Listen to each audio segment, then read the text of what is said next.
12 तक हो जाएगा? चलो बोलो क्वेश्चन नंबर 13। क्वेश्चन नंबर 13 बोलो। के एक्स स्क्वायर माइनस कोष्टक में क्या प्लस के माइनस 1 इंटू एक्स माइनस 1 बराबर 0। ठीक है ना? ये जो आपको समीकरण दिया है, इस समीकरण के जो मूल हैं, समीकरण के मूल समान है। समान कह लो चाहे बराबर कह लो, समान या बराबर है, बात एक ही लल्ला, समान या बराबर हैं। तो के की वैल्यू कितनी होगी? और ये बहुत इंपॉर्टेंट प्रश्न है, ठीक है ना? जब भी हम टेस्ट लेंगे तो जरूर इस टाइप का एक क्वेश्चन रहेगा, वेरी वेरी इंपॉर्टेंट है। समझ गया कि नहीं समझ? जब भी हम टेस्ट लेंगे तो इस टाइप का एक प्रश्न जरूर रहेगा, और बोर्ड एग्जाम में भी बहुत इंपॉर्टेंट होता है ये। ऐसा एक समीकरण दे देगा और आपसे कहेगा कि इस समीकरण के मूल समान है, बराबर हैं, समान कह देगा या बराबर कह देगा, समान मतलब बराबर ही होता है। तो आपको जो इसमें अज्ञात रहेगा, जैसे इसमें के है, के का मान पता करना है, उसमें यम दे सकता है, पी दे सकता है, कुछ भी दे सकता है। तो आप कैसे हल करोगे? देखो सीधे आप इस समीकरण को ax square plus B X plus C बराबर 0 से तुलना करोगे। बोलो करोगे? तो x स्क्वायर का गुणांक ये होगा a की वैल्यू, बोलो होगा, x का गुणांक ये होगा b की वैल्यू, और ये होगा अचर पद c की वैल्यू। कब? जब हम इसे ax square plus bx plus c बराबर 0 से क्या करेंगे? तुलना करेंगे तब। बोलो बात समझ में आया कि नहीं आया? अच्छा, a की वैल्यू यहाँ कितना मिल रहा है आपको? a बराबर k, और b बराबर प्लस में है k माइनस 1, और c बराबर है -1। मैंने आपको बोला कि चिन्ह सहित आपको रखना है, ठीक है? अब देखो जो स्टेटमेंट हमको कहा गया है कि इस समीकरण के मूल समान है, चूंकि द्विघात समीकरण के मूल क्या हैं? समान है या कह सकते हैं बराबर है। आपको मालूम है जब किसी द्विघात समीकरण के मूल बराबर होते हैं तो कब? जब विविक्त का d का मान 0 आता है। समीकरण के मूल कब बराबर होंगे? जब विविक्त का d का मान 0 होता, और विविक्त का d बराबर कितना होता है? b स्क्वायर माइनस 4ac बराबर 0। बोलो बात समझ में आया?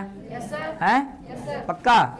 चलो अब ये b स्क्वायर बराबर माइनस 4ac उधर जाएगा, प्लस 4ac। बोलो लिख सकते हो? फटाफट मानों को चिपकाओ। b का मान कितना? तो जहां b है वहां लिखो k माइनस 1 और इसका कर दो होल स्क्वायर, बराबर 4 गुणे a की वैल्यू कितना है? k गुणे c की वैल्यू -1। अब यहाँ a माइनस बी के होल स्क्वायर का फॉर्मूला लगाओ। a माइनस बी का होल स्क्वायर होगा क्या? a square plus b square, b की वैल्यू कितना है? 1 का square, a square plus b square minus 2ab, 2 गुणे k गुणे 1 बराबर, यहाँ पर -1 का 4 में प्लस माइनस 4 का k में 4 के, तो यहाँ k का स्क्वायर हो जाएगा k स्क्वायर, ठीक है ना? माइनस 2 कम 2 k, और ये -4 के इधर लाओ, प्लस 4 के, और यहाँ प्लस 1 का स्क्वायर 1 बराबर 0। समझ में आया? -2 का 1 में गुणा करके -2 के यहाँ लिख लिया, -4 के लाया इधर तो प्लस 4 के हो गया, प्लस 1 का स्क्वायर 1। अब आ जाएगा k स्क्वायर माइनस, ठीक है ना? -2 के और प्लस 4 के कितना होगा? -2 प्लस 4 कितना होता? प्लस 2 के और प्लस 1 बराबर 0। ये फिर फॉर्मूला बन जाएगा। देखो कैसे बन जाएगा? k स्क्वायर प्लस, या सूत्र न बना करके सीधे गुणनखंड कर सकते हो इसका, है ना? यहाँ k स्क्वायर का गुणांक कितना है? 1 है, और अचर पद कितना है? 1 है, 1 एकम 1। ऐसी दो संख्या जिनका गुणा करने पे 1 आ जाए, जोड़ने पर मध्य वाला पद 2 आ जाए, यही होगा। 1 गुणे 1 बराबर 1, 1 प्लस 1 कितना होगा? 2। यानी कि k स्क्वायर प्लस, यहाँ 2 को 1 प्लस 1, और बाहर k प्लस 1 को 1 गुणे 1 बराबर 0। k स्क्वायर लंबा कर दिया, प्लस प्लस प्लस 1 का k में 1 k, फिर प्लस 1 का k में 1 k, ठीक है ना? और प्लस 1 गुणे 1 बराबर 0। इन दोनों में से कुछ कॉमन होगा, k कॉमन होगा तो क्या बचेगा? k plus 1। इन दोनों में से कुछ कॉमन होगा, प्लस 1, क्या बचेगा? बराबर 0। फिर k प्लस 1 हो गया कॉमन, k प्लस 1 कॉमन हो जाएगा, यहाँ k और प्लस 1 बचेगा, बराबर 0। समझे? अब देखो एक एक खंड को 0 के बराबर रखो। जब k + 1 बराबर 0 तब k बराबर, इसी k का मान को हमको पता करना था।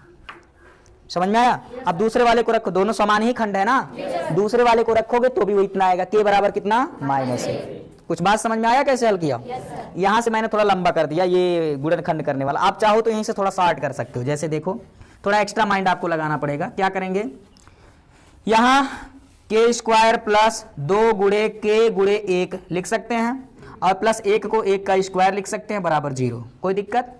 2k के गुणा में 1 लिख लिया और प्लस 1 को हमने 1 का स्क्वायर लिख दिया। अब यहाँ सूत्र लगाओ, a² प्लस 2 गुणे a गुणे b प्लस b² बराबर होता है a प्लस b का होल स्क्वायर, यानी कि a प्लस 1 का होल स्क्वायर बराबर 0। ठीक है ना? अब वर्गमूल ले लो। जैसे ही वर्गमूल लेंगे तो वर्गमूल लेने पे वर्ग खत्म हो जाएगा, k + 1 बराबर 0 का वर्गमूल 0 होगा। ठीक है ना? और k + 1 बराबर 0 तो k बराबर -1। समझे कि नहीं समझे? कोई दिक्कत? ऐसे हल करना है। जब भी समीकरण के मूल, बेसिक कॉन्सेप्ट इसका क्या है, जब भी समीकरण के मूल क्या हो, समान हो, तो हमें क्या करना है, विविक्त का d बराबर 0 रखना है। समझ में आया कि नहीं आया? पक्का? चलो इसको मिटा देते हैं, नोट करो फटाफट। और ऐसे ही आपको क्वेश्चन लगाना है। कौन सा क्वेश्चन लगाना है? देखो 14 नंबर का क्वेश्चन जो है बिल्कुल वैसे ही हल करना है। ठीक है ना? 20 नंबर का क्वेश्चन ऐसे ही हल करना है, 22 नंबर का क्वेश्चन ऐसे ही हल करना है। समझ में आया? इन सब में k की वैल्यू आपको ज्ञात करने हैं।